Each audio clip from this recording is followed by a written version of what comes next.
Hi, I'm Albert. These are vlogs about nothing. I really appreciate you taking the time to watch these videos. Thanks to all the new subscribers and people who watch and like the videos, even if you don't like them and or leave a nasty comment.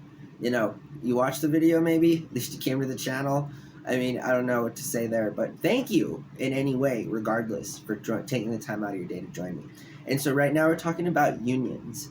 Unions are an association and they're a group of people that is directly responsible for making sure you, the worker, the person at work, has the best kind of experience at work possible.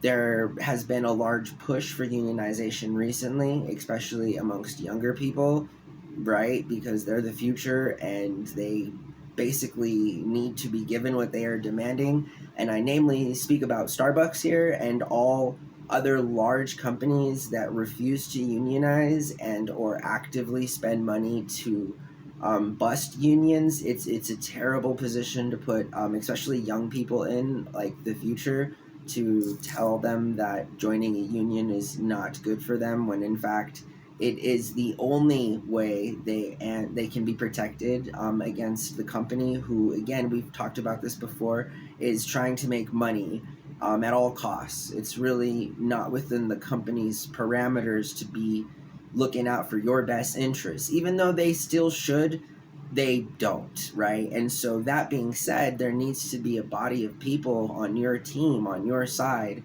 who are actively seeking out your best interests. And that could be anything from workplace safety to higher wages to health benefits, the things that aren't typically offered by the company who is trying to spend as little money as possible to make as much money as possible. It is literally a conflict of their interest. And so union membership is being thought of, it's 71% supported by all Americans at this current point in time. And that's the highest amount of support that unionization or union membership has had since 1965. To put this into perspective, the first ever labor strike was organized in 1768.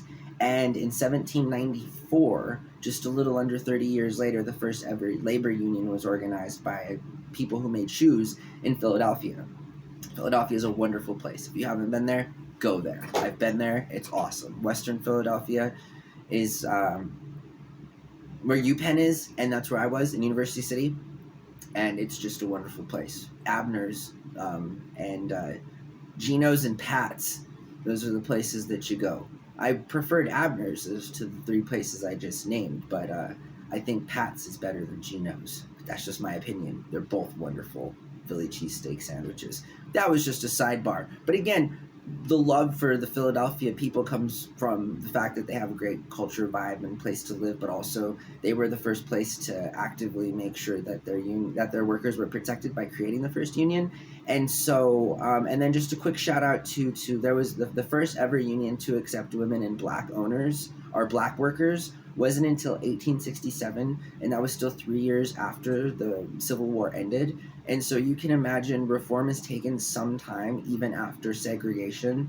And so union membership is something that is not in the best interest of the company, but is definitely in the best interest of the worker. And that's why I say that both delivery drivers, warehouse workers, and any other person that works for a company that employs more than 25 people should be unionized, and they should be actively protected, their wages, their benefits, and their right to safety in the workplace. And yes, that means not rushing to close whatever you're trying to close, whether that's a restaurant or a kitchen in a resort, something that is, again, just directly in conflict with what the company wants and what the human being must demand, right? And so if there's a breakage in between any of those 2 points, it's important that we address where it is so that we can fix it.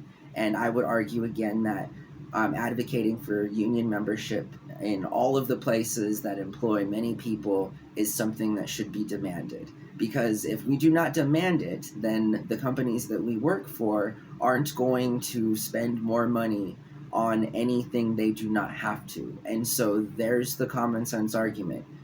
Union membership is good, and unionization should be something that's talked about at every dinner table every night until it's happened.